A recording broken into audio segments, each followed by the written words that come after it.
y hoy continuamos todavía con el capítulo 9. Allí nos quedamos, digamos, la primera parte del capítulo 9.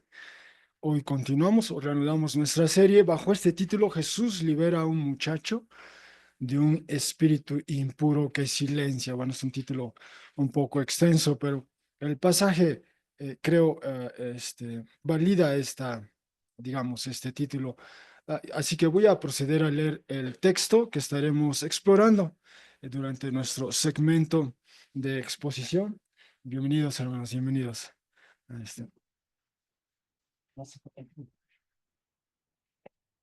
Se fueron los chicos por allá. Sí, ya están atrás. Sí. Sí, buenos días, hermanos, buenos días. Sí. Así que sí, voy a dar lectura al texto que estaremos explorando en este segmento, Marcos 9, del 14 al 29. Repito, estamos reanudando nuestra serie basada en el Evangelio según Marcos después de la pausa que obligó la temporada, digamos, la temporada de Semana Santa. Nos tomamos el tiempo para recordar ese arribo de Jesús a Jerusalén y su resurrección, temas que nuevamente veremos al final de este evangelio. Así que voy a dar lectura pues a Marcos 9 del 14 al 29 en esta traducción que les presento. Marcos 9, 14. Y yendo hacia los restantes discípulos, vieron a una gran multitud alrededor de ellos y a escribas discutiendo con ellos. E inmediatamente toda la multitud, viendo a él, estaba muy emocionados y corriendo hacia él, le recibían amablemente. Y preguntó a ellos, ¿qué discuten con ellos? 9:17. Y respondió a él uno de la multitud, Maestro, traje al hijo mío a ti, teniendo un espíritu mudo.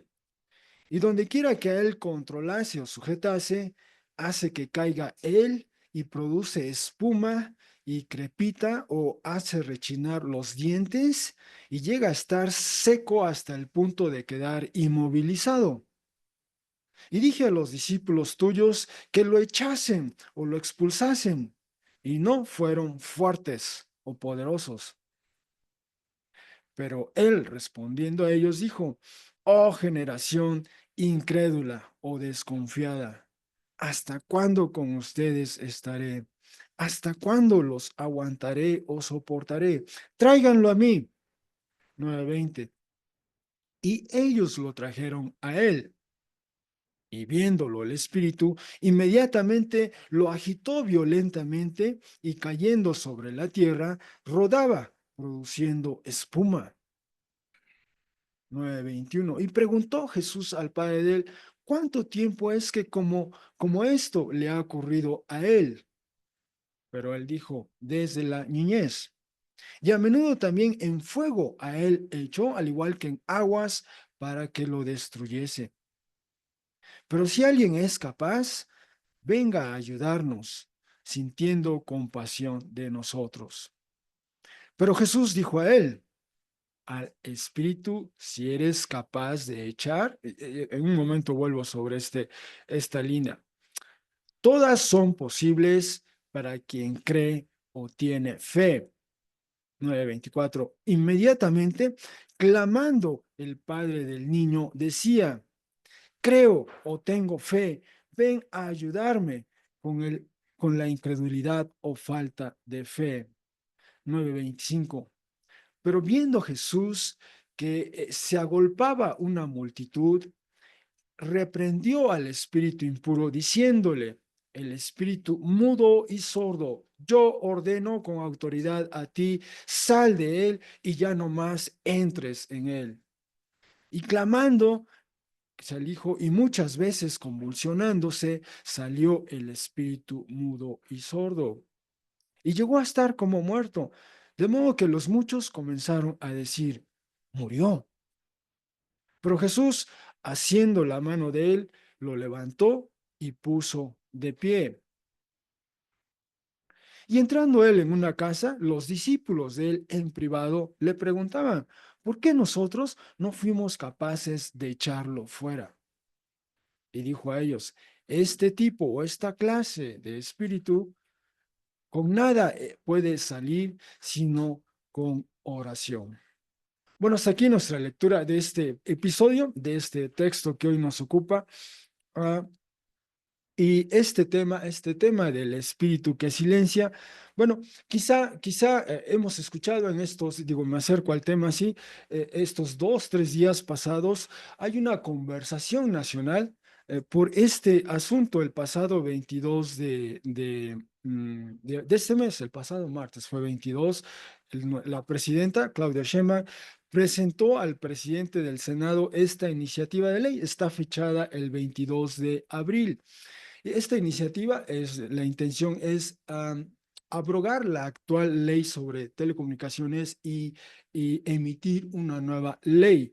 Ah, lo cierto que es que el texto de esta ley ha generado cierta conversación, cierto incluso debate.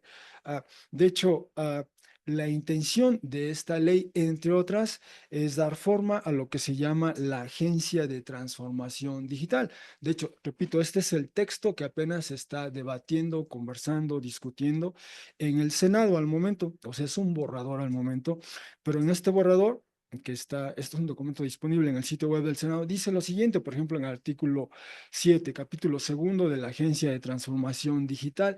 La agencia es la dependencia del Ejecutivo Federal encargada de elaborar y conducir las políticas en materia de telecomunicaciones y radiodifusión, que tiene por objeto regular y garantizar su desarrollo eficiente en el ámbito de las atribuciones que le confiere la Constitución y en los términos que fijan esta ley y demás disposiciones legales aplicables. Bueno, continúa el texto del artículo 7 y si avanza uno al artículo 8, al siguiente, y ya bajo el capítulo 3 de las atribuciones de la agencia, entre otras, dice así, para el ejercicio de sus atribuciones, corresponde a la agencia primero, emitir criterios técnicos en materia de telecomunicaciones y radiodifusión, adoptar en su caso las acciones y medidas necesarias que garanticen la continuidad de la prestación de los servicios de telecomunicaciones y radiodifusión en caso de revocación o rescate de concesiones, disolución o quiebra de las sociedades concesionarias.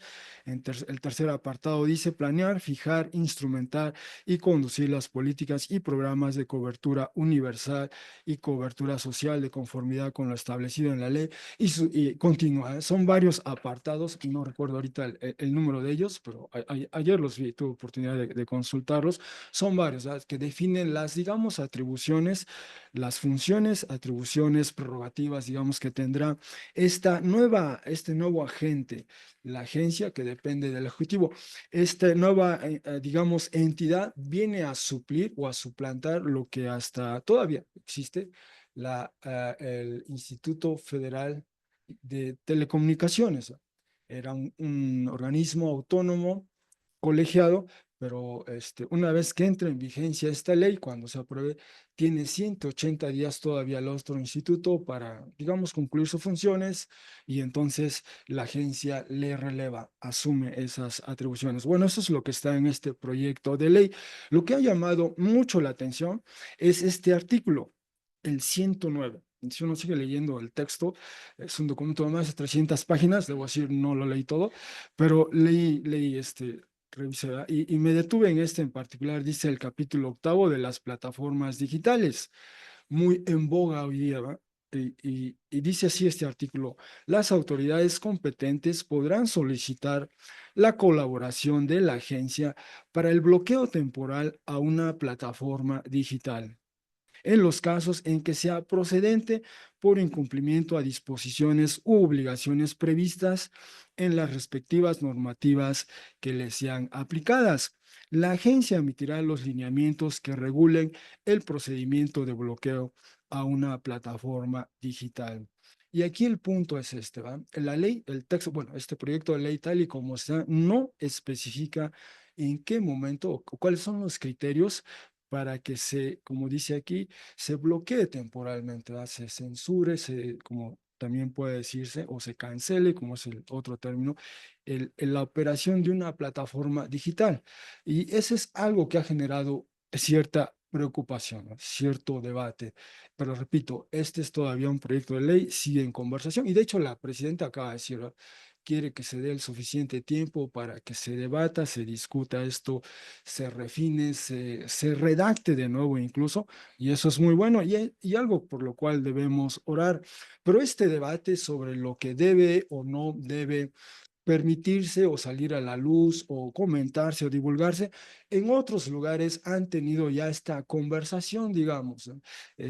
Qué permitir y qué no permitir, qué difundir y qué censurar o cancelar. De hecho, en el año, digamos, 2020, esta fue una conversación intensa en los Estados Unidos, nuestro país al norte.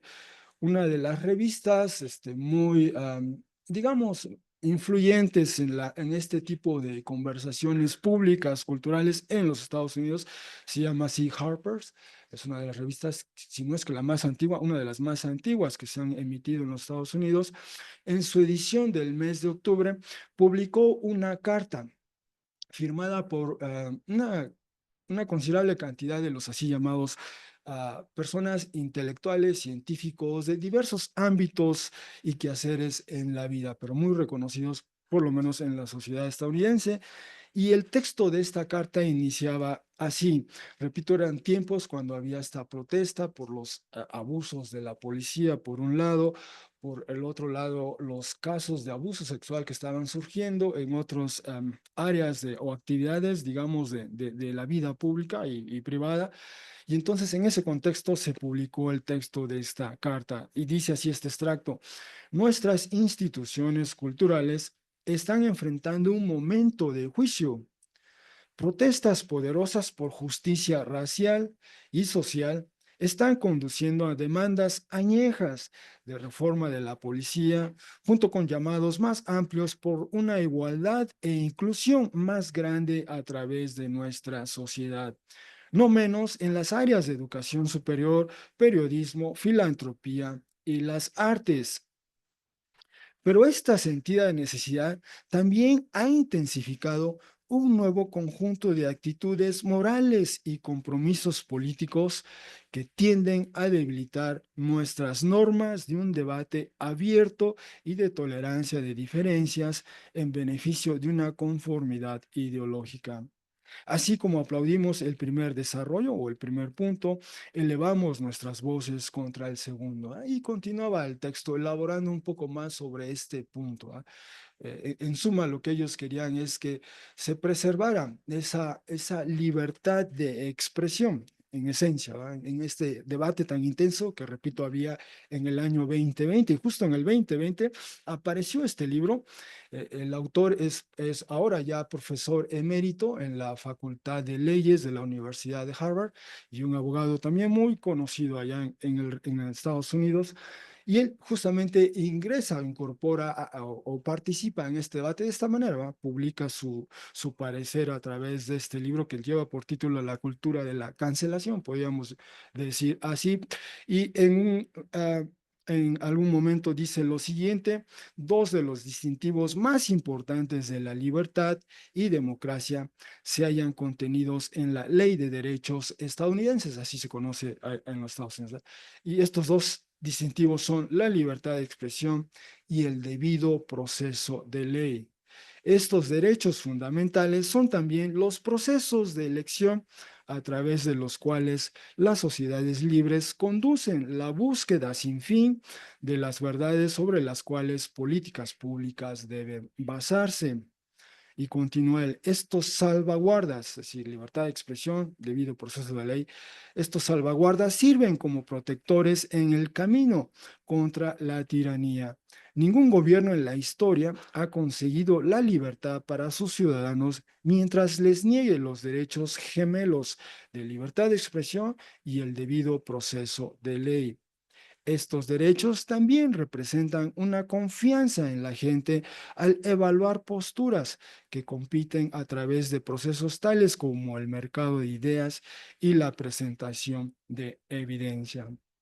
Bueno, con todo esto, solo quiero decir, ¿verdad? Hay este debate nacional, en otros lugares se ha tenido este debate y eso se está evaluando, qué es lo que procede, ¿verdad? ¿Qué criterios seguir para permitir que haya estos espacios donde se expresen algunas ideas o bien suspenderlos, como dice la iniciativa de esta ley. Bueno, con eso en mente, vamos a proceder ahora a enfocarnos en nuestro texto y brevemente decir, estamos explorando el Evangelio según Marcos, que comunica eventos que ocurrieron en el primer siglo después de Cristo, la tercera década del primer siglo, para ser más precisos, en esa parte, en la costa este del Mediterráneo, donde entonces en todos sus alrededores imponía términos y condiciones el Imperio Romano. Y hemos ya avanzado hasta el capítulo 9 y las últimas, digamos, coordenadas geográficas que nos ha dado el propio Evangelio es que todavía seguimos en ese lugar o en los alrededores de este lugar que en ese tiempo, en los tiempos de Jesús, ya se llamaba como Cesarea de Filipos, ¿no? Este lugar, tiempo atrás, años atrás, se llamaba de otra manera, pero este hijo de Herodes el Grande, cuando a él le concede cuando el Imperio Romano autoriza que él se quede a cargo de este territorio, él resuelve cambiarle el nombre y le llama ahora Cesarea de Filipos. Y allí está Jesús, ¿verdad? Y hemos visto que este lugar en particular se distinguía por dos digamos, dos aspectos, digamos, del paisaje que lo constituía. Por un lado, está esta cueva, esta caverna, esta gruta enorme.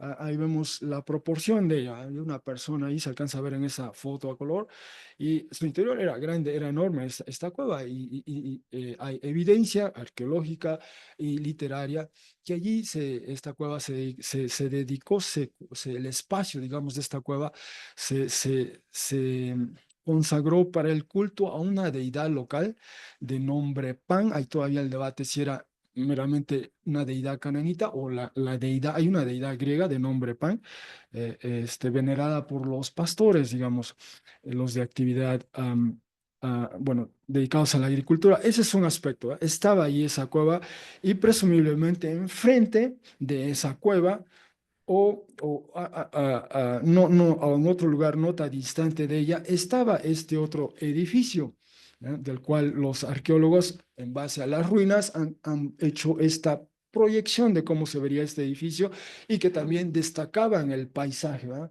Ahí vemos las siluetas de algunas figuras humanas y vemos las proporciones de ese edificio. Evidentemente era algo que destacaba en el paisaje, en el horizonte, ¿verdad? Y ese era un templo que construyó Herodes el Grande aproximadamente en el año 19 antes de Cristo, un templo que dedica al emperador Octavio Augusto, ¿verdad? El que ratificó su nombramiento como rey de los judíos. Bueno, a Herodes le corresponde así con este templo del fenómeno que así se llamó el culto al emperador. Así que la cueva natural y este templo que se edificó, los símbolos de la cultura de entonces grecorromana, el mundo grecorromano, este culto a la deidad local y este culto al emperador. Esto distinguía a este lugar. Y allí, en ese lugar, hemos visto que deliberadamente Jesús llevó a sus discípulos, ¿ah? Allí teniendo como telón de fondo esos símbolos de la cultura greco-romana, y Jesús allí lleva a sus discípulos y les plantea esa pregunta. Primero, ¿quiénes dice la gente que soy? Y después directamente ellos, ¿quiénes dicen ustedes que yo soy? Y vemos ahí la confesión de Pedro. En boca de Pedro, hablando probablemente por todos los discípulos, ¿verdad? Tú eres el Mesías. Y repito, tiene de fondo, de telón de fondo, esos símbolos del panteón griego y del culto al emperador. Bueno, allí hay esta confesión. Y después de ello, nos dice el texto, pasan unos días, eventualmente Jesús selecciona de sus discípulos a tres de ellos, a Pedro, a Jacobo y a Juan, ¿verdad? O Simón Pedro, como le llama, y les pide que asciendan a la montaña, a una montaña que estaba por allí, en ese lugar, y en esa montaña ocurren tres visiones, una tras otra, ¿eh? Jesús les permite a estos tres discípulos ver tres visiones sucesivas sobre Jesús, ¿verdad? Gradual y paulatinamente una visión incrementa, amplía su conocimiento de Jesús. La primera visión cuando sube es que Jesús se metamorfosea, así lo dice el texto en griego, ¿eh? Esa metamorfosis, ¿verdad? Meta va más allá de su forma y se transforma Jesús y de repente es un ser todo luminoso, ¿verdad? De él irradia esta luz y además sus vestimentas se tornan blancas. Y tuvimos el suficiente tiempo para ver que el código, digamos, los códigos canónicos en el texto bíblico, cuando nos narran que hay una persona, un ser, eh, que de repente se presenta con vestiduras blancas y todas ellas un tanto luminosas, por lo menos lo que nos quiere decir el texto es que ese personaje, esa persona, no es un ser terrenal. Vimos la evidencia bíblica. Y también mencionamos que si uno contempla la literatura judía no canónica, por lo menos indica que es una persona extraordinaria, singular, ¿eh? Singular. Pero si nos limitamos a la literatura canónica, ese es el código, ¿eh? Uno como lector sabe, nos están narrando a alguien con vestimenta blanca que tiene un aspecto luminoso, radiante, es alguien que no es un ser terrenal, ¿no?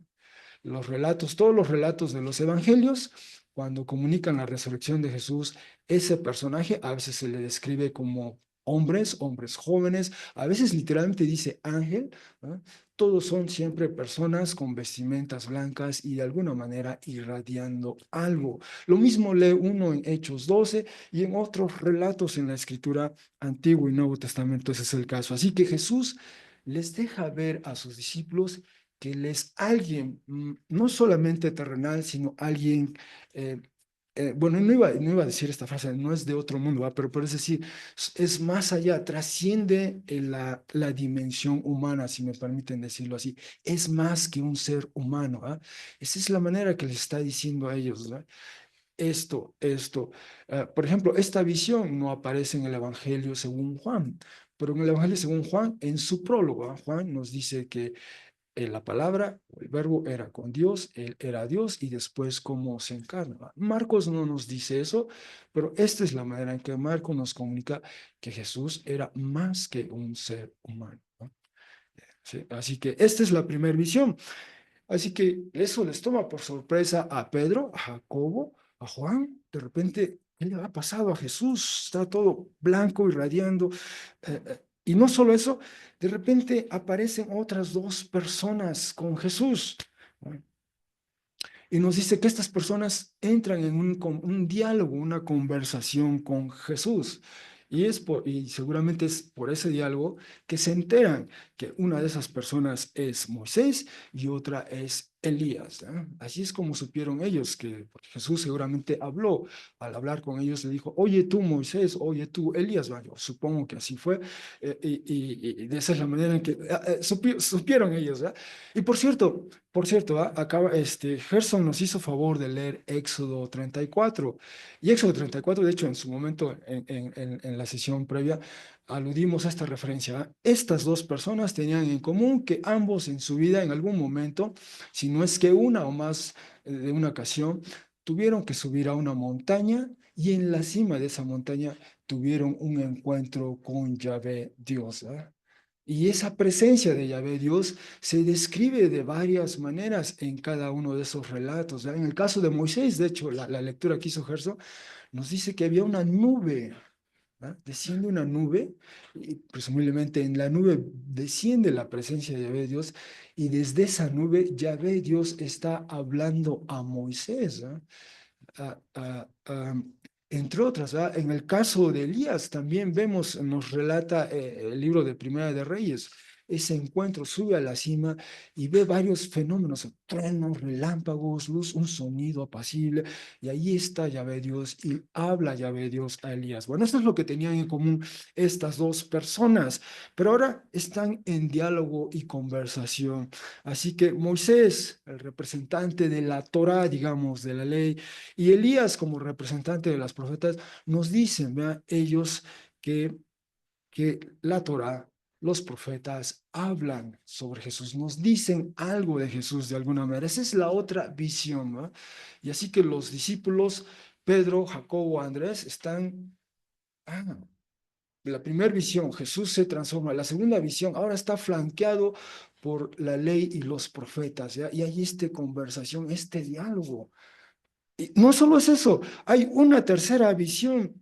De repente, otra vez, la nube, así como en Éxodo 34, la nube, ¿verdad? Y de la nube emana esta voz que dice, este es mi hijo amado, y dice, viene una orden, porque está redactada de modo imperativo esa expresión, ¿verdad? A él escuchen, o escúchenlo a él, ¿verdad? Está en modo imperativo, es una orden. Así que la ley, los profetas y la nueva generación, el nuevo pueblo de Dios, los discípulos, esta es la voz que hay que escuchar ahora, es la voz del Hijo. El Hijo mismo, ¿ah? Como diría el evangelista Juan, Él es la palabra misma, Él es la voz de Dios misma. De ahí que leímos el Salmo al inicio, este Salmo que habla de la voz de Dios, ¿no? La voz de Dios, pues ahí está la voz de Dios ahora, y es Jesús ahora quien media la palabra. De hecho, Él es la palabra, ¿ah? Así que tres sucesivas visiones, ¿ah? En esa cima, allí justo donde está como telón de fondo los símbolos de la cultura grecorromana, ¿ah? Esa cueva, el culto al dios Pan, el edificio, el templo, al culto al emperador. Bueno, allí está ocurriendo toda esta visión, ¿no? Así que los discípulos tuvieron el privilegio de ver tres visiones consecutivas sobre Jesús y gradual y paulatinamente cada visión ampliaba, expandía y profundizaba quién es Jesús, ¿verdad? Este Jesús tiene todo este trasfondo del Antiguo Testamento y Él es ahora la figura, el mediador, Él es el Mesías, el ungido, ¿verdad? Y esto corrobora lo que dijo Pedro, tú eres el Mesías, ¿no? Tú eres el Mesías. Bueno, ¿cuánto tiempo les tomó a ellos asimilar, digerir todas estas revelaciones? No lo sabemos. Y justo aquí empieza nuestro texto, ¿eh? Nuestro texto. En ese momento estamos, dice el texto, empiezan a descender, comenzaron a descender ellos, ¿eh? Fue los últimos versículos que vimos la semana pasada. Y al ir descendiendo, dice, yendo o viniendo hacia los restantes discípulos, ¿eh? Con Jesús subieron tres, entonces por lo menos quedaban nueve, si no es que más de los nueve, pero había por lo menos nueve de ellos. Y al descender, entonces vieron a una gran multitud alrededor de ellos, ¿verdad? Jesús, Pedro, Jacobo, Juan. De repente ven que los discípulos ahora están rodeados, digamos, por esta gran multitud. Ya hemos, con frecuencia, ahí en todas esas referencias, 5:21, 5:24, 64, 8:1, se utiliza esa expresión, ¿verdad? Una gran multitud. Y de hecho en 4:1 se dice, es la más grande multitud, la más grande multitud, ¿verdad? Pero ya era común esa escena, ¿verdad? Ver a Jesús y los suyos rodeados por una multitud. En este caso eran nueve de sus discípulos, pero no solo en esa multitud, había estos personajes que ya nos es familiar, los escribas, los gramateis, como dicen en griego, ¿eh? Estaban ahí otra vez. Y uno se pregunta, ¿qué hacían los gramateis ahí? ¿Qué hacían los gramateis en este lugar donde se supone un judío ortodoxo probablemente no andaría? Este es un lugar donde pues, es el culto a una deidad pagana, es el culto al emperador, es un territorio que no contribuiría a la condición de pureza, por decir lo menos, ¿verdad? Pero allí están los gramateis, ¿verdad? Quizá estaban espiando a Jesús, a los suyos. El texto nos da indicaciones de que había algo, ¿ah? Venían de Jerusalén a ver qué estaba haciendo Jesús, qué estaba diciendo Jesús, ¿ah? Y esa es una posibilidad aquí. Y bueno, los gramateis, estaban debatiendo o discutiendo con los otros restantes discípulos. Bueno, eso es lo que llama la atención de Jesús y Pedro, Jacobo, Juan al descender, ¿no? Wow, y algo está pasando aquí. Y nos dice el texto, inmediatamente toda la multitud viendo a él, es decir, viendo a Jesús, ¿no? Viendo a Jesús, estaba esta multitud muy emocionados o muy asombrados y corren hacia él para recibirle amablemente, saludarle y después veremos esa misma expresión, correr hacia él para recibirle o saludarle en Marcos 11, cuando Jesús llega a Jerusalén, es la misma expresión, ¿no? pero en su momento lo veremos. Pero aquí lo extraordinario es, ven a Jesús y ya deja de ser el centro los 9 discípulos, los gramateis, y toda la multitud va hacia Jesús. ¿Qué vieron en él? Esa es la pregunta. Quizá alguien ha sugerido, quizá algo como lo que vivió Moisés. Moisés, sin darse cuenta, nos dice el Éxodo 34, los últimos versículos que leyó Gerson para nosotros, sin percatarse y darse cuenta, en en su encuentro con Yahvé Dios en la cima de la montaña, al bajar, nos dice que su rostro también resplandecía. Algo vio la gente, Aarón y los demás, ¿ya? Y de hecho vieron a Moisés así y mejor ellos decidieron no acercarse, ¿va? Algo le pasó a Moisés. Algo tiene Moisés y mejor guardamos distancia. Aquí todo lo contrario, ¿va? Algo ven en Jesús esta multitud y van hacia él, corren hacia él, están emocionados, le reciben amablemente. ¿Qué veían en Jesús? Quizá hay algo de eso, ¿ah? Quizá todavía quedaba algo de de eso que experimentó Jesús, de esa transformación de Jesús, ¿ah? Todavía quedaba algo, había un aura quizá ahí en torno a la figura de Jesús, pero eso atrajo a esta multitud. Y bueno, eso permite a Jesús hacer la pregunta a sus discípulos, ¿ah? ¿Qué discuten con ellos? ¿Cuál es el, el punto aquí? ¿Ah? Y bueno, brevemente sobre los escribas, ¿ah? Estos los volveremos a ver más adelante. Repito, este grupo se traza su origen a partir de Esdras, Esdras del Antiguo Testamento. Este Esdras, sacerdote, eh, que es uno de los emisarios, ¿ah? Que van de cuando en su momento ya dominaba el imperio persa, van del lugar donde se encuentra en el exilio hacia Jerusalén. Esdras 7:6 dice lo siguiente, él, Esdras, subió desde Babel o Babilonia, allá estaba él es de la generación del exilio, Esdras, y subió desde Babel, él, y se nos describe, él es escriba o secretario o versado en las escrituras. El vocablo en hebreo es sofer, sofer. Sefer en hebreo es un rollo, un documento, un escrito, y sofer es la persona que es un amanuense, un escribiente, o hace las funciones de secretario, o bien en un lenguaje un poquito más técnico, es versado en las escrituras, ¿verdad? Y de hecho nos dice hábil o diestro en la enseñanza de Moisés o en la Torá de Moisés, a quien dio Yahvé Dios de Israel. Esto es lo que se nos dice de Ezra. Y a partir de este texto, cuando este texto se traduce al griego, la versión griega del Antiguo Testamento, se usa el vocablo gramateus, ¿no? De donde viene los gramates, el escriba, ¿no? De ahí deriva este término.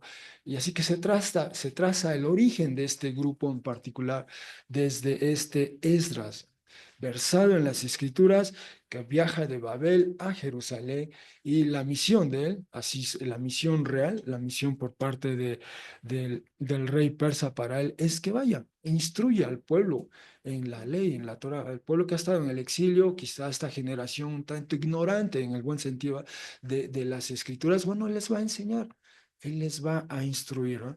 Y así que dio a él, el rey, tal como la mano ya ve Dios de él sobre él todo lo requerido. ¿Ah? Y esa es su misión, instruir, enseñar a este pueblo que regresa del exilio allá a Jerusalén, instruirles en la palabra. Y esa es la función del gramatei desde entonces. Y por ejemplo, otros textos, como nuevamente citando a nuestro uh, testigo, recurrente, Josefo, él llega, habla otra vez de esta carta, de que el rey Antíoco, a Ptolomeo, a Antíoco Epífanes, los seleucos, digamos, los descendientes de los persas, esto ya es el segundo siglo antes de Cristo aproximadamente, y entre otros da algunas indicaciones de cómo recompensar a los judíos por su servicio a él, al reino, y al final menciona que el Senado, o sea, o los ancianos, el Sanedrín, los sacerdotes, los escribas del templo, allí están, ¿verdad? Los gramateis del templo y los cantores sagrados sean exceptuados de los impuestos que les tocara por cabeza, del impuesto de la corona y de otros tributos, ¿verdad? Pero ahí aparecen, ¿verdad? Ya están ahí un grupo bien definido, parte del personal del templo, ¿verdad? Además de los sacerdotes, están los escribas, los cantores, ¿verdad? y el Sanedrín o los ancianos, los líderes, digamos. Ahí está ese grupo en particular. Pero repito, nos los volveremos a encontrar en el relato y cada vez la presencia de ellos será más hostil hacia Jesús, ¿verdad? Anticipamos eso. Pero bueno, ahí están otros textos, ¿verdad? En 3:22 alcanzamos a ver a los gramateis desde Jerusalén descendieron y son los que decían que Jesús tenía un espíritu impuro, ¿verdad? Son los que decían que Jesús tenía a Belcebú, al jefe de los demonios o líder de los demonios. Es una acusación seria, fuerte, ¿verdad? Y que Jesús tuvo que atender, ¿verdad? Y llegó a decir, ¿verdad? De mí, casi, casi, lo estoy parafraseando, ¿verdad? Pueden decir todo y les será perdonado, ¿verdad?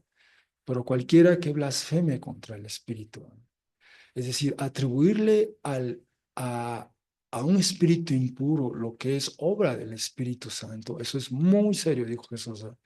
Eso es muy serio. Sobre Jesús había descendido el Espíritu y por obra del Espíritu Santo estaba haciendo todo esto, ¿va? Pero decir que eso era obra de un espíritu impuro, particularmente el jefe de los espíritus impuros, era una aseveración muy seria y les advirtió Jesús a ellos, ¿va? Cuidado con eso, que eso no tiene perdón, les dijo Jesús. ¿No? Eso no, o sea, pueden decir de mí lo que quieran, excepto decir algo contra el espíritu es muy, muy serio y peligroso. Fue una de las cosas que dijo. Y nuevamente vemos, ¿no? Este grupo, algunos locales, otros que vienen de Jerusalén. Y, por ejemplo, en capítulo 7 quizá los recordemos, le cuestionan a Jesús, ¿verdad? ¿Por qué no caminan los discípulos tuyos de acuerdo a la tradición de los ancianos? ¿Verdad?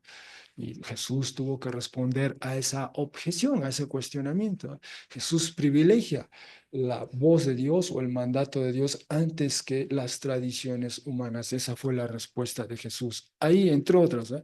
Bueno, esos son los gramates, volveremos a ellos. Pero el punto es que cuando Jesús pregunta de qué discuten, qué debaten, antes de que uno de los discípulos respondiera, antes que uno de los gramateos respondiera, el que toma la palabra en esa multitud es justamente el padre de este muchacho. Dice, respondió a él uno de la multitud, maestro, se dirige Jesús como maestro. Ya otras ocasiones se han dirigido a Jesús como maestro. En 4:38, los propios discípulos en la barca, en medio de esta tormenta, van y despiertan a Jesús, ¿verdad? Dormido en la parte posterior de la barca. Le dicen, maestro, no te da, no te preocupa que lo que está pasando, pero así le se dicen al maestro. O bien, el jefe de la sinagoga, quizá recordemos en capítulo 5 que tiene a su hija que con una enfermedad terminal, viene y se postra ante Jesús, ante los pies de Jesús, y se dirige a él como maestro, a la misma expresión, maestro. Bueno, así esta persona de entre la multitud, que resulta ser el padre de este muchacho, dice así, maestro, traje al hijo mío a ti. Es decir, supo que Jesús estaba por allí en Cesarea de Filipo, ¿va? Esta persona. De esta persona no sabemos si era judía, si era no judía. En otros textos se nos dice, esta mujer era griega, sirofenicia, o sabemos que esta persona era judía. No, aquí no dice nada. Es muy posible que esta persona probablemente por el lugar no era judío, ¿va? Pero simplemente escuchó de Jesús y va a Jesús, pero resulta que Jesús no estaba. Solo estaban algunos discípulos de él. Jesús estaba ausente porque Jesús estaba en la montaña con 3 de sus discípulos. Y dice él, traje al hijo mío a ti, este hijo teniendo un espíritu mudo. Y le comienza a relatar cuáles son los efectos de ese espíritu mudo en su hijo. ¿Eh? Desde luego, al ser un espíritu mudo, por lo pronto el muchacho no habla, no habla. Y donde quiera que a él controlase, este espíritu, o sujetase o agarrase, hace que caiga él o lo derriba y produce espuma y crepita los dientes o cruje los dientes o se rechinan los dientes y llega a estar seco hasta el punto de quedar inmovilizado. ¿Verdad? O sea, cuando este espíritu decide eso, expresarse, manifestarse en su anfitrión, que es este muchacho, le pasa todo esto. Cae, produce espuma, sus dientes están crujiendo y queda, en algún momento queda estar inmovilizado. Estos síntomas, por cierto, si uno lee el pasaje paralelo en Mateo 17 usa el término de una persona que sufre los efectos de la luna. Y a veces nosotros decimos es un lunático, ¿eh? ¿Sí? Pero ese término, en ese tiempo, por lo menos en el primer siglo, de esta persona que recibe o resiente los efectos de la luna, era una manera de referirse a las personas que sufrían de epilepsia. De epilepsia. Esa es la versión de Mateo. Aquí simplemente él describe qué es lo que le pasa a su hijo, ¿ah? Que su intención era, vino a Jesús, no está Jesús, está ausente Jesús en ese momento, pues aquí están los discípulos, bueno, esto le pedí a tus discípulos, ¿verdad? Y dice, y dije a los discípulos tuyos que lo echasen fuera, que echen fuera, o sea, de alguna manera el padre sabía que este su hijo, algo tenía su hijo que le provocaba todo esto, y quiere que le liberen a su hijo de eso, se lo pide a los discípulos, y dice esto el padre, ¿verdad? Y no fueron fuertes, no fueron poderosos, ¿verdad? O sea, tus discípulos no tienen el poder, en otras palabras, ¿verdad? Para liberar a mi hijo. No tienen, no tienen eso, ¿verdad? Jesús escuchó este casi reclamo del Padre, ¿verdad? Y esta es la respuesta de Jesús, respondiendo a ellos, oh generación incrédula, ¿verdad? Jesús está hablando en un sentido a sus discípulos, en otro sentido quizá también al Padre y a la multitud, a los gramateis probablemente también, porque el padre no dice, a ver, traje mi hijo a los gramateis, ¿va? Para que lo echen. No, ellos no, ¿ah? A los gramateis los descarga porque ya sabía, estos de plano no, ¿ah? O sea, serán buenos para una cosa, pero definitivamente esto no es lo suyo, ¿va? Y lo digo con todo respeto, ¿ah? Pero sí, ¿verdad?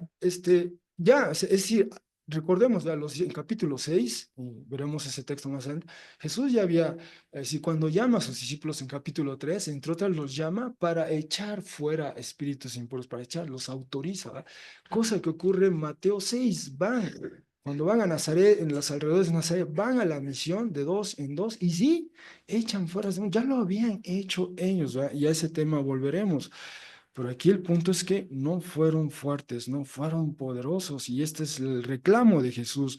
Oh generación incrédula, o sin fe, o desconfiada, ¿hasta cuándo con ustedes estaré? Es decir, Jesús ya les había dado su calendario, digamos, ¿ah? Ya les dijo, ¿ah? Van a Jerusalén y allá va a ser sometido a un juicio, va a ser aprendido, sometido a un juicio, va a ser ejecutado, pero al tercer día va a resucitar, ¿verdad? Ya les dijo el itinerario, ¿verdad? De lo que les espera. Ya está cerca ese fin. Y Jesús pregunta, ¿cuánto más debo estar con ustedes? ¿Qué otras lecciones necesitan? ¿A qué más necesitan? ¿Hasta cuánto? Y estas son palabras de Jesús, ¿eh? ¿Hasta cuándo los aguantaré o soportaré? ¿Verdad? No sé si en su vida les han dicho esto alguna vez, ¿verdad? Ah, no sé, ¿verdad? Mis padres, bueno, no sé si... Pero ese es algo que a veces se nos ha dicho, ¿no? En algún momento. Bueno, imaginen a Jesús, ¿hasta cuándo? ¿Hasta cuándo?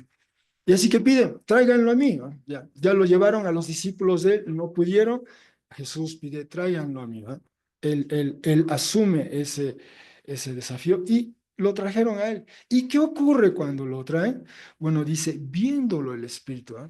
Esto ya es el Espíritu. Desde luego el Espíritu a través de su anfitrión, a través de la persona que ha poseído. El Espíritu a través del muchacho, es decir, ve a Jesús y ¿qué es lo que hace?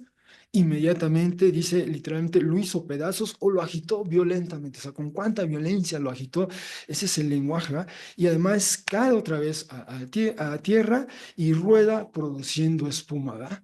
Esta es la reacción que provoca Jesús en el espíritu. Ahí lo expresa así en su anfitrión, en la persona que ha poseído, ¿verdad? Esta es la reacción. Bueno, lo que sí debo decir es que aquí Marcos, al describir a este versículo 18 y 20, Marcos está usando un lenguaje singular, especial, de hecho único en un sentido, ¿eh? Usa el verbo catalambano, que significa agarrar, sujetar, tirar, y ese sí figura en Marcos solo aquí y después en otros textos del Nuevo Testamento usa el verbo afriso, ¿eh? Que es espumar o espumear o echar espuma por la boca. Y ese es el único caso, este es el único texto en todo el Nuevo Testamento que se utiliza este verbo, ¿eh? Solo Marcos lo utiliza y solo aquí en este pasaje. Es único a Marcos, es único a él. Utiliza otro verbo que se llama trizo, que significa emitir estos sonidos, ya sea por animales o sonidos agudos, crepitar, crujir, y de ahí cuando dice crepita, cruje con sus dientes, ¿verdad? Y de nueva cuenta, es solo Marcos, en este pasaje, es en todo el Nuevo Testamento, solo Marcos utiliza este lenguaje. Con esto, Marcos está recurriendo a un vocabulario especial, único, para acertar a describir lo que está viviendo este joven, este muchacho, dominado por este espíritu. Recurre a este vocabulario único, singular, o también este verbo, susparazo, perdón, ¿no? Que es rasgar, romper en pedazos o agitar violentamente, ¿no? Y bueno, solo aquí en Marcos ocurre, ¿ah? Y en el Nuevo Testamento la única otra ocasión es en Lucas 9:42, o bien el verbo culió, que solo ocurre también solo aquí en Marcos, ¿verdad? Que cuando el muchacho cae, rueda de alguna manera, ¿verdad? Va rodando, y solo en Marcos, ¿verdad? Entonces, Marcos está describiendo aquí una situación peculiar, singular, única, extraordinaria, ¿verdad? En efecto, este espíritu era muy especial, este espíritu impuro era muy, muy intenso, por decir lo menos. Por cierto, si alguien padecía de algo parecido, de alguien algo similar, es Julio César, el padre adoptivo de Octavio Augusto, que eventualmente fue el primer emperador. En la biografía que Suetonio escribe de Julio César, dice lo siguiente sobre él, en el libro, en el capítulo 45, dice, cuentan que fue de elevada estatura, está hablando de Julio César, de tez blanca, miembros bien conformados, rostro un tanto lleno, ojos negros y vivos, y de excelente salud, si exceptuamos que en sus últimos años solía sufrir desmayos repentinos e incluso pesadillas. Tuvo también 2 ataques de epilepsia estando en plena actividad, y no es la única fuente del periodo o la fuente clásica que habla de esto. Hay otros autores romanos o griegos del tiempo que destacan este aspecto de la condición de Julio César. De hecho, esto ha generado toda una conversación en círculos médicos. Esta revista especializada en epilepsia, epilepsia en particularmente, esta revista médica, trata el caso de Julio César en base a las fuentes, ¿no? Y mencionan que quizá era epilepsia, pero también algo más, ¿no? Pero ahí está, ¿no? O sea, era una situación, que había una condición que se le conoció a él, ¿no? Así que era algo que estaba por ahí, era algo que estaba por ahí. Bueno, si continuamos con el texto, le traen a esta persona, ¿no? Y pregunta a Jesús al Padre, ¿cuánto tiempo es que como esto le ha ocurrido a él? Y el Padre dice, desde la niñez o desde la infancia, ¿va? Y por los vocablos que usa el texto para referirse a este hijo de esta persona, ¿va? Si habla desde niñez, entonces probablemente ya era un joven, un muchacho diríamos hoy día, ese es el término equivalente, y a un muchacho, ¿va? ¿Cuánto tiempo ha vivido con esta situación? ¿Cuánto tiempo ha vivido con alguien que lo domina? Y cuando, digamos, por decirlo así de una manera coloquial, cuando le viene en gana, ¿va? Lo hace que caiga en esta condición, ¿va? Sufre, padece esta, pero digamos, es un espíritu mudo y también sordo, ¿va? O sea, le ha quitado la capacidad de hablar, le ha restado este, Ah, sí, sí. eh, bueno, eso, ¿va? Entre otros, en otras implicaciones. Así que esta es la respuesta desde la niñez, y luego añade algo más todavía, revela algo más del comportamiento de este espíritu impuro o inmundo en su hijo. Dice, a menudo también, a menudo sería eso, en fuego a él echó. O sea, ese es un espíritu un tanto suicida, ¿va? Quiere que dice, en fuego a él echó, o al igual que en aguas, para que lo destruyese, ¿va? O sea, la intención de este espíritu es disminuir la condición humana, la humanidad de esta persona, al punto tal que quiere su destrucción, ¿va? Quiere destruirlo. Gradual y paulatinamente le ha robado, le ha despojado algo a este niño, pasa el tiempo, ya joven muchacho, le ha restado, le ha quitado algo, y además la intención de este espíritu es eventualmente destruirlo, ¿eh? Esa es su agenda, digamos, ¿eh? Y de nueva cuenta dice, si alguien es capaz, venga a ayudarnos o proporciónenos ayuda sintiendo compasión o sintiendo lástima de nosotros, ¿no? Hasta ahí la intervención del Padre del Hijo. Y Jesús le responde, ¿ah? Y esta es la frase en Marcos 9:23, la manera en que esta expresión está redactada en griego. Es un tanto peculiar, literalmente diría así, si eres capaz, solo así literalmente sería la traducción, ¿va? Pero digo, eso es lo que está en griego, en una traducción literal, así que uno tiene que refrasear qué es lo que quiso decir Jesús ese artículo es un artículo neutro, se está refiriendo necesariamente al espíritu, ¿va? Al espíritu que siempre en griego aparece su género es neutro, digamos, no es un sustantivo masculino o un sustantivo femenino, es un sustantivo neutro. Así que se está refiriendo al espíritu. Entonces Jesús quizá quiso decir al espíritu, si eres capaz de echar. Es decir, como que Jesús en su respuesta está refraseando, ¿ah? Es una respuesta retórica como que, a ver, como que estás diciendo que yo no puedo. O sea, y le está diciendo, todas son posibles y todas, así dice Jesús, ¿ah? Todas son posibles para quien cree, para quien tiene fe. Eso es lo que responde Jesús. Eso es lo que responde Jesús. Y este es un tema que ya ha asomado previamente.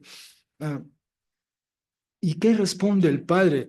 Dice inmediatamente clamando, gritando el padre del niño, es una manera, o del padre de la criatura, repito, y criatura aquí es un término un tanto elástico, es el mismo, sí, bueno, ese término, entonces puede ya referirse aquí a un muchacho, porque desde la niñez tiene esta condición, dice el padre, confío, tengo fe, ¿ah?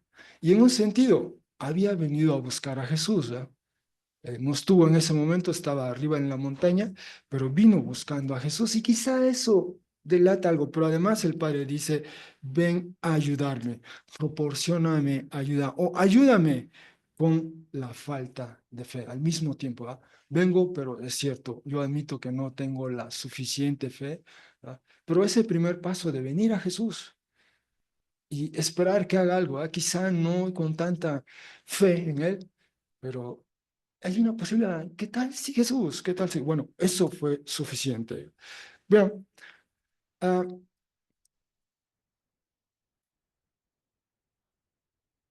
sería bueno recordar brevemente que una manera en que Juan el Bautista se refiere a Jesús en este evangelio, en Marcos 1:7, dijo sobre Jesús, ¿verdad? Viene el más poderoso que yo detrás de mí, ¿verdad? Así se refirió a Juan el Bautista, a Jesús, el más poderoso, ¿verdad? Los discípulos de Jesús no fueron lo suficientemente fuertes o poderosos, pero ahora está ante o está enfrente de el más poderoso. Ese es el superlativo. Marcos 1:7 usa el superlativo de ese adjetivo, el poderoso, o sea, es el más poderoso, el más fuerte, ¿no? Bueno, con eso en mente, dice esto, Marcos 9:25, viendo Jesús que corre masa, o sea, agolpa a la multitud, es decir, este diálogo, conversación, breve diálogo que tuvo con el padre del niño, al preguntar que discuten, ¿no? Se ha centrado la conversación entre Jesús y el padre, viene la multitud, o sea, la multitud está ahí y está ahora, probablemente la multitud escuchó toda esta conversación y ahora está toda esta expectativa, ¿verdad? ¿Qué va a hacer Jesús? ¿Qué va a hacer Jesús? Así que Jesús reprende al espíritu impuro diciéndole, ¿verdad? Y ya esta expresión de reprender al espíritu la vimos en Marcos 1:25 y la misma que usó Jesús para reprender al viento, ¿verdad? Cuando estaba en medio de esa tormenta. Y esto es lo que dice Jesús literalmente, es el espíritu mudo y sordo o torpe, ¿verdad? Son otros calificativos que Jesús discierne en este espíritu. Y esta es la expresión, yo ordeno, yo comando con autoridad a ti, sal de él, ¿no? Y esa expresión, sal de él, ¿no? Es lo que después en la tradición cristiana se ha dado a llamar exorcismo, ¿no? Ex y orquismos, ¿va? El juramento, sacar el juramento, es decir, dar esta instrucción, sal de él. Eso es literalmente lo que quiere decir exorcismo, ¿va? Esa es la orden de Jesús a este espíritu, sal de él y además ya no más entres en él, ¿no? Tiene esta orden tajante quizá recuerden el episodio previo, Marcos 5, le piden a Jesús esta legión de espíritus que, bueno, les iba a echar de esa persona, pero le piden que les provea de un anfitrión, ¿va? Y les autoriza a ir a unos cerdos que andaban por ahí pastando, y lamentablemente esos cerdos, al ser apoderados o poseídos por estos espíritus, esos van camino a un precipicio y de hecho se van al mar y son ahogados, ¿va? Vemos la tendencia autodestructiva de estos espíritus, pero ese es el punto, que ya no entrasen más. ¿Cómo reacciona este espíritu? Bueno, dice, clamando, gritando. Aquí ahorita veo este punto de él, y muchas veces otra vez convulsionándose violentamente salió el espíritu mudo y sordo. ¿Y qué ocurre con el muchacho? Llegó a estar como muerto, ¿m? De modo que los muchos, es decir, esta multitud que estaba ahí agolpada alrededor, decían, "Va, murió, pero Jesús, nuevamente, esto nos recuerda mucho, especialmente a la hija del jefe de la sinagoga, le toma de la mano, lo levanta y se pone de pie, ¿va? Son términos muy parecidos a lo que ocurre con la hija del jefe de la sinagoga o incluso con la suegra de Pedro, de Pedro, le toma de la mano y la levanta. Antes de volver a esto, ah, es decir, hemos visto, este es quizá el cuarto episodio, cuarto o quinto, que narra Marcos sobre un espíritu impuro, o inmundo y los efectos que tiene en su anfitrión, digamos, en la persona que ha tomado posesión de ella. Hemos visto este término, las varias expresiones las varias ocasiones, perdón, en que figura esta expresión espíritu impuro, ya sea en singular, en plural, con artículo, sin artículo, ¿no? Y nos hemos referido a la única vez que aparece esta expresión espíritu impuro en la versión griega del Antiguo Testamento es Zacarías 13:2. Por un lado, por el otro, hemos visto en estos relatos de los encuentros de Jesús con estos espíritus impuros, cómo a manera de término sinónimo se emplea el vocablo demonio, daimonion en griego. Esa es la ecuación semántica que hemos visto también. Ah, y bueno, nos hemos referido también en otras sesiones pasadas como el vocablo demonio, su equivalente en hebreo Sair, figura 4 veces en el texto del Antiguo Testamento. eh, em, bueno, Sair, que a veces se traduce como demonio, cabra, un sátiro en la tradición griega, ocurre, repito, 4 veces en el Antiguo Testamento. El término sed en hebreo, shed, perdón, en hebreo, que ocurre también 2 ocasiones. Ocurre la frase espíritu malo en el Antiguo Testamento, ocurre 7 veces, y siempre se nos dice que este espíritu malo de alguna manera lo autoriza o lo sanciona o lo permite Yahvé Dios, tiene su efecto. Entonces, eso es importante, ¿verdad? Estos espíritus están bajo la jurisdicción, bajo el dominio de Dios, ¿verdad? No hay ningún ser, digamos, autónomo, libre, ¿verdad? Superior o igual siquiera, ¿no? No, todos siempre subordinados a la jurisdicción de Yahvé Dios. Y repito, el espíritu impuro, que aparece en la versión griega de Zacarías 13:2, aparece en la versión en hebreo como espíritu de impureza.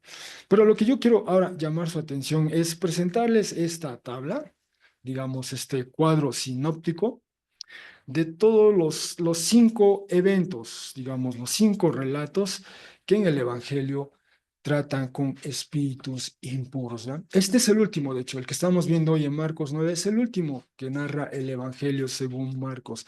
Y ya con 5 eventos, con 5 episodios, si los vemos uno a la par del otro, podemos discernir algo sobre estos espíritus impuros, ¿verdad? Primero, solo para repasar, ¿verdad?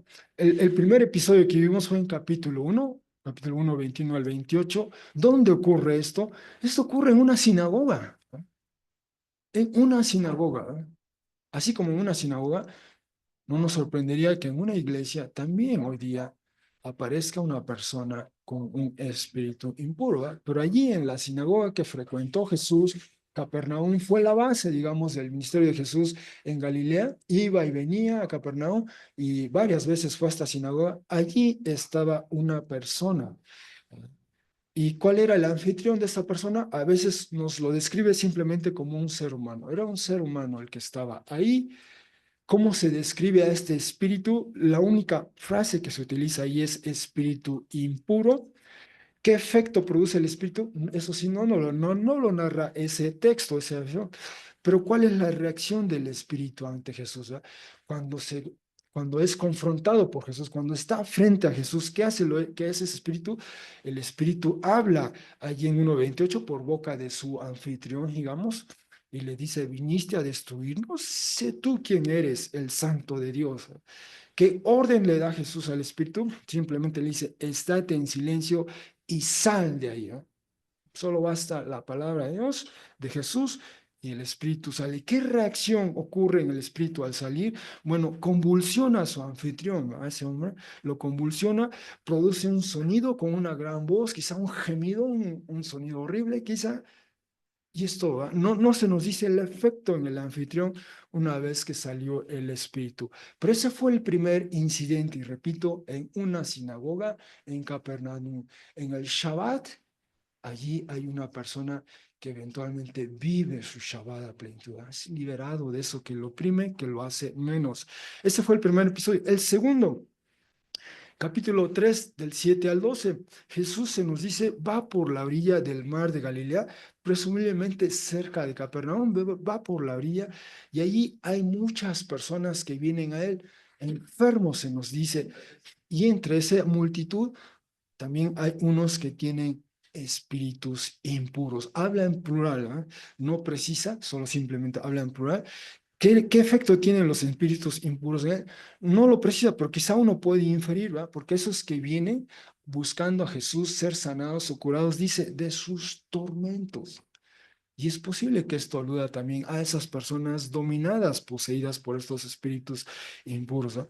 ¿Qué hacen los espíritus cuando están ante Jesús?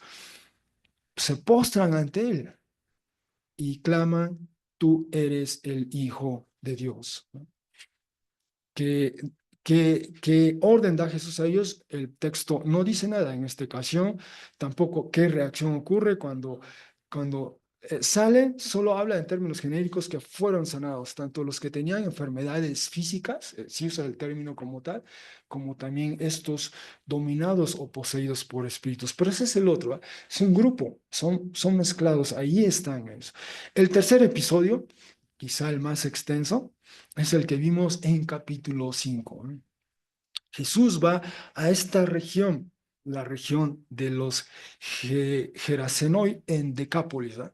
Decápolis es la parte, es hasta el río Jordán, la parte occidental, este era territorio primordialmente judío, la parte oriental, la parte al este del río Jordán, ese era territorio primordialmente no judío, ¿ah? O sea, los habitantes no eran primordialmente judíos ahí. Y ahí está la zona de las Decápolis, las 10 ciudades, ¿no? Va Jesús a territorio no judío deliberadamente y allí le aborda, nos dice, un ser humano dominado por este espíritu. ¿Cómo se describe a este espíritu? Se habla de espíritu impuro, se habla de una legión. Dice, somos muchos, una legión, ¿verdad? Y las connotaciones de este vocablo, ¿verdad?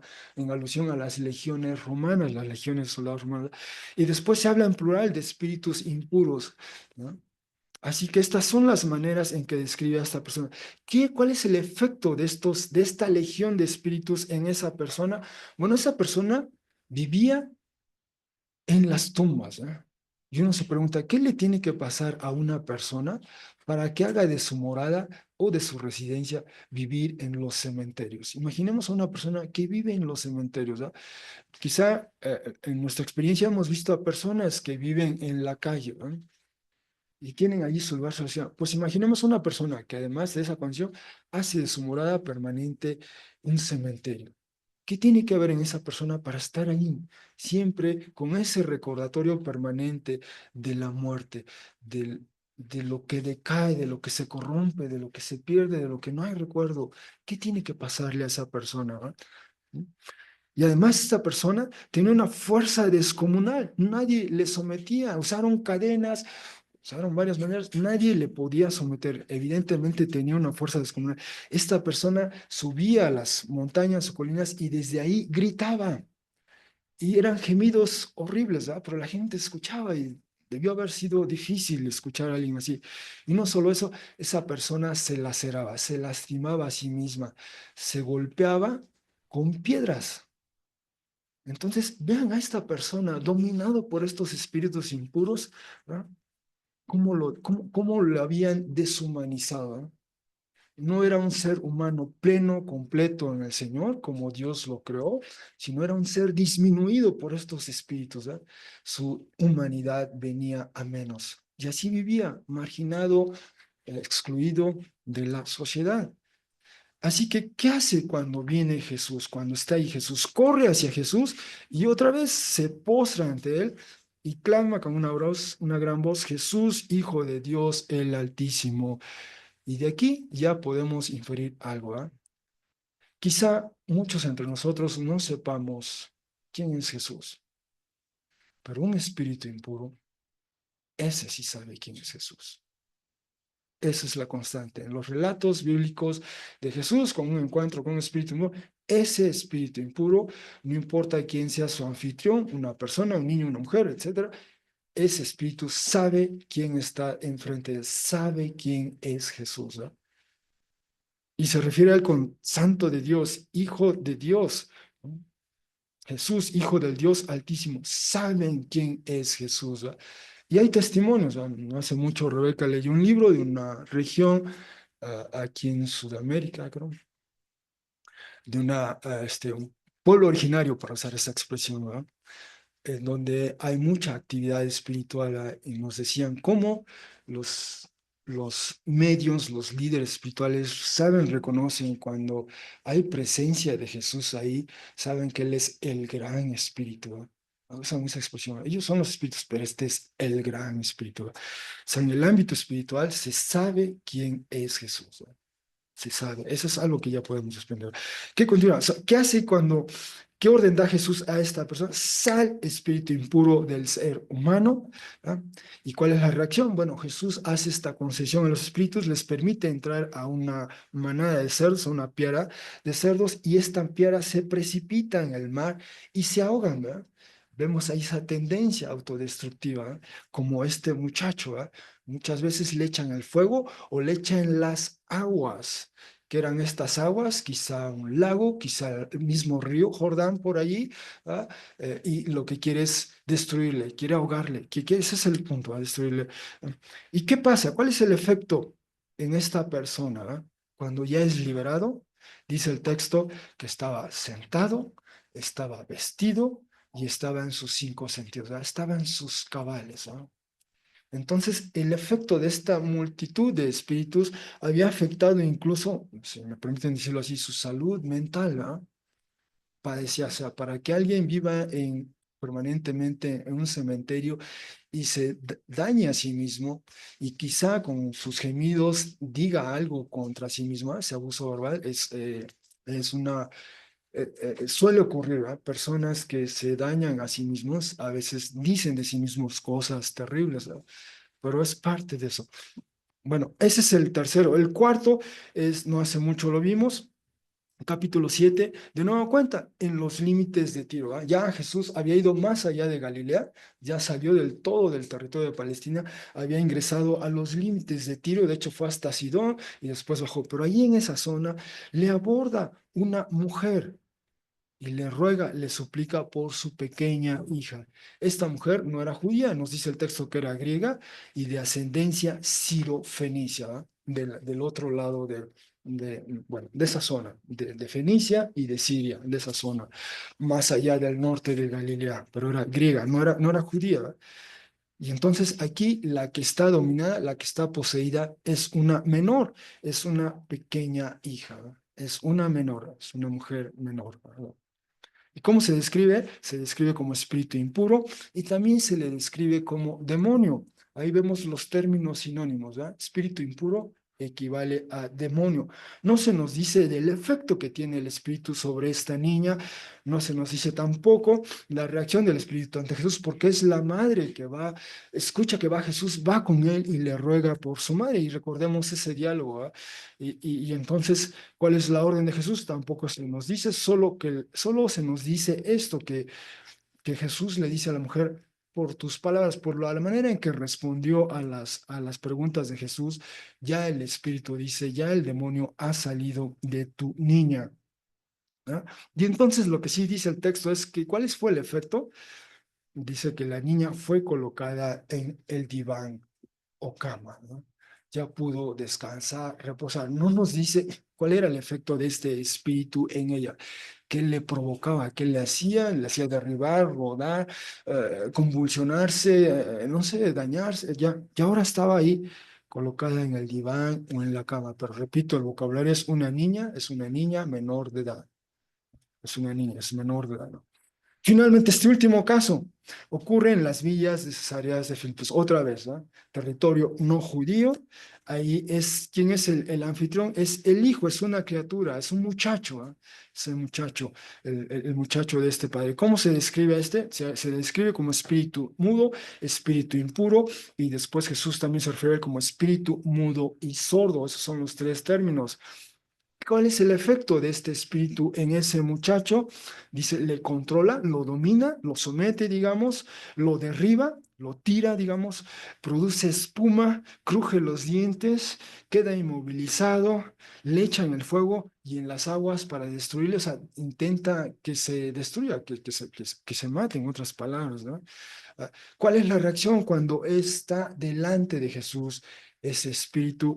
Bueno, se agita con violencia a su anfitrión, cae en tierra, rueda, produce espuma. Quizá lo último que puede hacer, ¿verdad? El último eh, eh, tenemos esa expresión, ¿verdad? Patada de ahogado, es algo parecido a esto. ¿Y qué hace Jesús? Dice, ¿cuál es la orden de Jesús? Espíritu mudo y sordo, yo ordeno con autoridad a ti, sal de él y no más entres a él. ¿Y cuál es la reacción? Al salir, clama este espíritu. Eso es lo extraordinario. Este es un espíritu mudo, pero de alguna manera alcanza a este muchacho, por el espíritu, a emitir un ruido, un gemido quizá, clama, se convulsiona y queda como muerto. O sea, deja ya a su anfitrión y este anfitrión queda en estado inmóvil. Se creía muerto, pero no. Dice el texto que Jesús lo levanta y pone de pie, ¿no? Así que ahí está, son los 5 relatos donde Marcos nos narra este encuentro de Jesús con personas dominadas, poseídas por espíritus. ¿Qué es lo que aprendemos? Ya vimos, ¿verdad? Primero, que estos espíritus impuros sí saben quién es Jesús, inmediatamente le reconocen, saben que están delante de alguien que es superior a ellos, ¿verdad? Es el más poderoso, ¿verdad? No tienen opción, no tienen salida, ¿verdad? Se posan ante él y en todo caso pueden algunos abogar, darnos la oportunidad de buscar otro anfitrión, ¿verdad? Los cerdos en algún caso. Eso es uno, ¿verdad? Lo otro, vean, el daño, un espíritu impuro lo que le hace a una persona, la hace menos, ¿verdad? Esa persona nunca es la persona plena, completa que Dios quiso que fuese, ¿verdad? Ese espíritu impuro atenta contra ella, le disminuye en sus capacidades o habilidades, le enmudece a veces, le ensordece a veces, ¿ah? Hace ese espíritu, hace que se dañe, que se lastima y peor aún, a veces intenta que esa persona se destruya, se dañe a sí misma, se mate, ¿ah? Incluso, ¿ah? Son los efectos que vemos de esto. Nada bueno deja un espíritu impuro ante la persona. Ah, y lo que vemos una y otra vez la constante es Jesús solo dice, sal de ahí, ¿va? Y posteriormente en el resto del Nuevo Testamento se invoca el nombre de Jesús, ¿va? En el libro de los Hechos, en el nombre de Jesús, sal de él, ¿va? Vemos varios pasajes. Es invocar este nombre, esta autoridad que ellos reconocen y a la que ellos se sujetan. Uno invoca el nombre de Jesús y da uno la orden en el nombre de Jesús y estos salen, liberan a la persona, ¿verdad? Y sí, hay vida después de ser poseído por un espíritu, ¿verdad? Hay una persona, por ejemplo, el del capítulo 5 sentado, vestido en sus cabales, e incluso Jesús lo autoriza, ¿verdad? Lo envía, fue el primer, si me permiten, como lo vimos, el primer apóstol a los gentiles, como se ha dicho, ¿verdad? Es el primero que Jesús autoriza a ir a un territorio no judío a compartir, a dar testimonio de lo que el Señor dice, ha hecho contigo, le dijo Jesús, ¿verdad? La niña fue colocada en el diván, ¿ah? La niña puede avanzar en la vida, cruzar el umbral de la pubertad y eventualmente vivir a plenitud su condición de mujer. O bien este muchacho, Jesús lo levanta, lo pone de pie. ¿Ah? Hay vida en Jesús más allá de todo lo que provocó e hizo un espíritu impuro. Quizá el caso más extremo, en el capítulo 5, esta persona que se lastimaba, que se laceraba, podía ver en su cuerpo las cicatrices, ¿verdad? Que se provocó de ese autodaño que se infligió.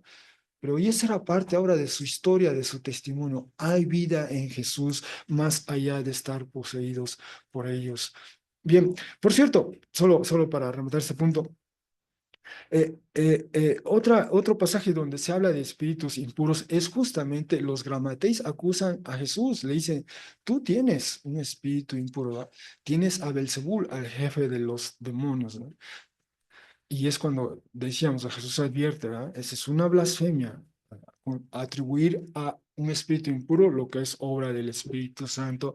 Y también Jesús llamó a sus 12 discípulos para enviarlos a tener autoridad para echar fuera a los demonios, eso dice Marcos 3, 14 y 15, y de hecho los envía de dos en dos al darles autoridad sobre los espíritus impuros.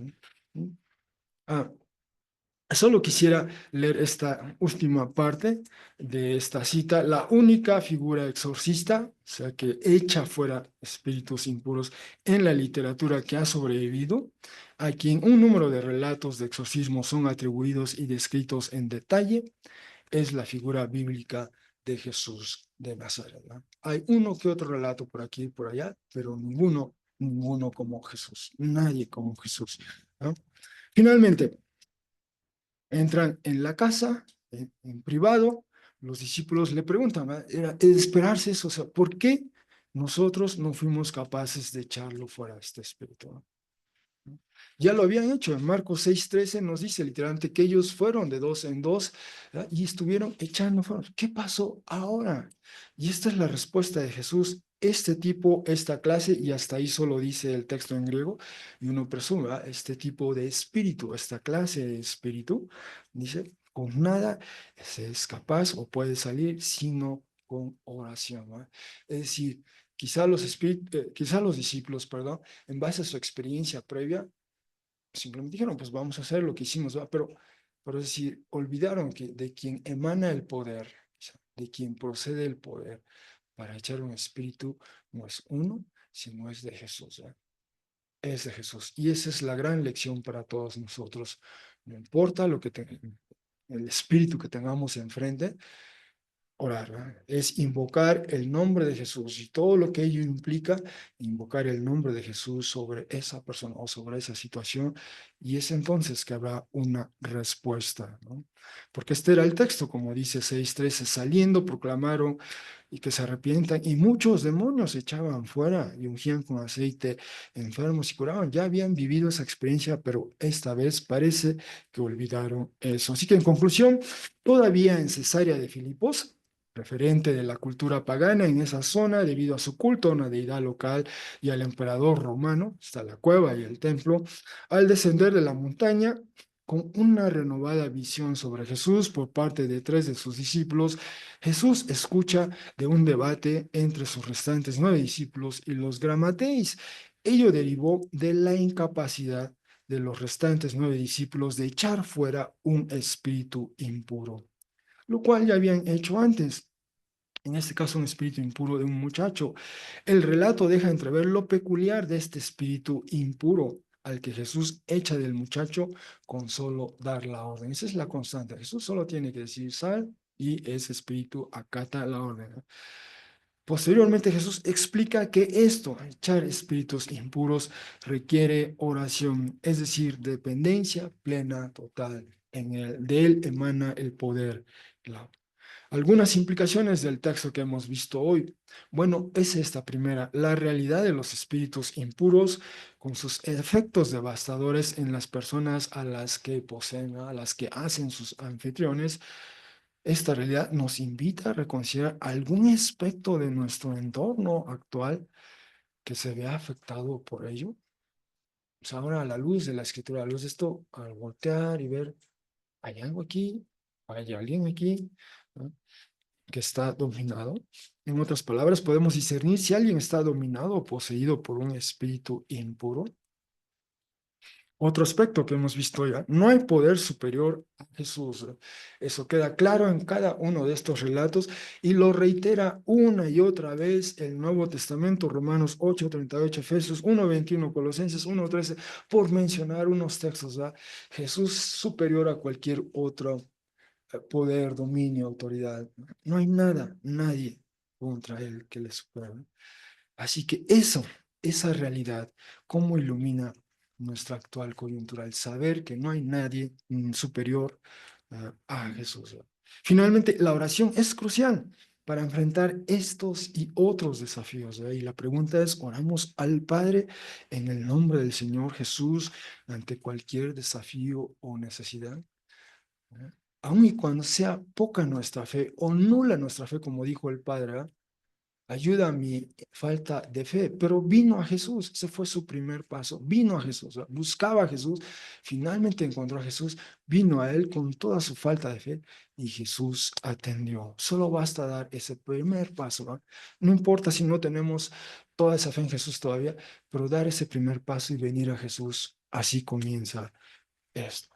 Gracias, hermanos, por su atención.